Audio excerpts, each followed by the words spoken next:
Jadi harus benar-benar hati-hati ya. Iya. Kalau merasa gejala seperti pusing tadi Mas ya. Iya. Pusing, mual, terus muntah juga Mas. Muntah. Oh. Terus tidak bisa cium aroma selama 4 hari. Tidak bisa mencium aroma atau merasakan rasa ya. Iya, 4 manusia. Kalau rasa saya masih bisa. Rasa bisa. Iya. Kalau rasa masih bisa. Yang tidak bisa aroma. Jadi harus segera ke klinik untuk cek, jangan takut. antigen. Kalau positif segera diobati. Iya. Nah Mas Tigor, banyak teman saya yang tahu positif tapi dia cari obatnya sulit ya. Iya. Yang sekarang lagi rame kan. Nah mungkin Mas Tigor punya solusi ketika cari obatnya sulit, apa yang harus dilakukan para yang menderita COVID? Gini, kemarin saya sebenarnya sempat kesulitan juga untuk mencari obatnya, karena gini loh, setiap orang yang positif itu, ini bukan menjelek-jelekan, tidak, ini pengalaman saya. Setiap orang yang positif wajib melaporkan ke Satgas sekitar. Nah, begitu saya lapor, ternyata di situ obat habis. Obat tidak ada Mas ya? Obat tidak ada. Nah, ini harapan saya agar orang-orang Satgas ini memperhatikan itu juga. Karena apa? Ya kalau mereka punya uang untuk nebus obat pribadi. Pada saat itu saya nebusnya pribadi. Ya kalau mereka ada uang buat nebus, kalau dia tidak ada, buat makan pun dia kesusahan gitu. Apalagi kalau disuruh nebus obat dengan sendirinya. Itu yang harus diperhatikan buat semuanya. Kalau obat habis, ya bagaimana caranya agar dapat itu? Banyak yang tidak tertolong. Berarti Mas Tigor kemarin beli di apotek ya obatnya? Saya beli di apotek pula. Baik, obatnya apa aja Mas Tigor, boleh tahu? Ada apa ya kemarin? Kayak vitamin D, vitamin C, ya, terus ada lagi 2 obat COVID yang saya lupa saya namanya. Oh iya, oke. Kita nggak usah sebutin ya, karena merek ya. Iya. Baik, oke Mas Tigor, ini saran ya buat Satgas COVID untuk obat-obatnya disediakan. Kasihan kalau rakyat miskin atau yang penghasilannya harian, yang nggak bisa ke apotek, dia harus cari apotek. Kita aja yang mungkin yang punya dana besar cari apotek aja udah susah, obatnya sudah sulit. Nah apalagi orang yang dengan penghasilan harian yang mungkin sangat sulit untuk menebus obat di apotek ya Mas Tigor ya. Oke, mungkin ini sebagai evaluasi pemerintah dan Satgas COVID untuk lebih hati-hati dan lebih ngopeni ibaratnya ya. Sebenarnya ngopeni karena mungkin saking banyaknya. Iya, saking banyaknya ya. Gitu. Sehingga stoknya jadi hilang. Ya, nah ini dikembalikan lagi kepada masyarakat. Dengan kondisi yang seperti ini kita juga tidak bisa saling menyalahkan. Kita tidak bisa menyalahkan sana sini situ sini gitu. Kita kembali lagi ke diri kita. Dengan adanya hal seperti ini, paling enggak kita berusaha untuk protektif diri sendiri gitu. Oke, dan yang lucu itu gini Mas, ada teman saya beli obat kemana-mana nggak habis. Ternyata setelah beli di online shop itu ada gitu loh. Ternyata itu obat-obatnya itu diborong sama orang terus dijual di online shop. Nah, ini kan menurut Mas Tigor bagaimana, ada kelakuan seperti itu Mas?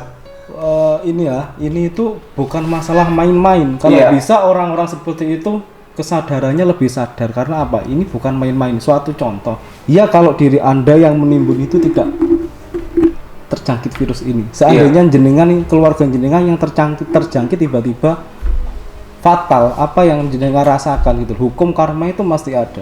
Pesan saya janganlah yang namanya curang. Zaman dulu kecurangan juga ada. Iya. Wabah yang beberapa tahun 1918 Spanyol. Iya. Itu ada wabah yang namanya flu Spanyol. Flu Spanyol yang terjadi di daerah Indonesia juga kena. Nah waktu itu dokter tidak memahami flu apa. Sebagian dokter itu mengatakan bahwa itu cikungunya. Nah di situ dokter mengambil kesempatan, tidak semuanya ya, tapi ada beberapa, dengan menaikkan harga. Setiap orang yang sakit panas dia mengatakan ini flu Spanyol. Baik. Karena mereka tidak tahu pada saat itu flu Spanyol terjadi 1918 sampai 1920, banyak sekali kematian. Baik. Sama wabahnya seperti ini. Jadi jangan sampai kita ibaratnya mengambil keuntungan dari kondisi pandemi seperti ini. Jangan sampai. Corona itu ada, virus itu ada, bahaya. Dikatakan bahaya, sangat bahaya.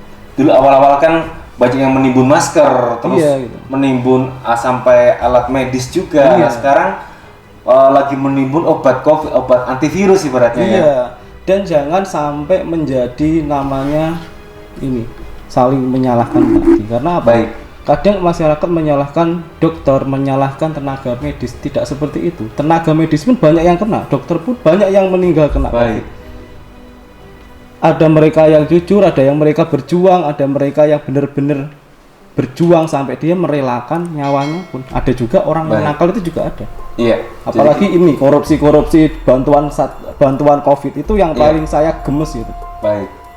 Jadi masyarakat tidak boleh saling menyalahkan. Tidak boleh saling menyalahkan. Kita ngambil segi positifnya agar pandemi ini segera berakhir, Mas Tigor ya. Oke, Mas Tigor. Bapak kondisinya kemarin mengalami gejala kemarin, pengobatannya sama kayak Mas Tigor ya? Sama, semua sama. Oke. Berikutnya Bapak merasa kangen nggak berpisah sama Ibu Mas? Karena kan cukup lama ya, 10 hari ya. Tanya kabar. Iya. Ya telepon gitu aja. Sempat panik nggak Mas Bapak Mas?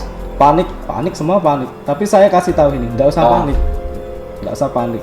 Kenapa memutuskan untuk Ibu yang harus dirawat? Apakah Ibu mengalami gejalanya lebih parah daripada Bapak? Karena pertama saat itu yang lebih parah Ibu. Ibu ya. Jadi udahlah.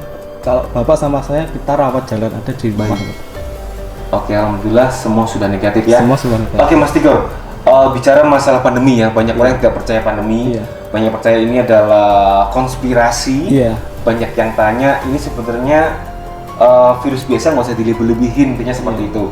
Menurut kaca pandangnya Mas Tigor sebagai seorang ibaratnya punya indera keenam ya, virus corona ini sebenarnya berasal dari mana, Mas? Virus corona ini dari dulu itu memang sudah ada. Sudah ada sebenarnya virus ini ya. Sudah ada. Yang mungkin mutasinya yang berbeda.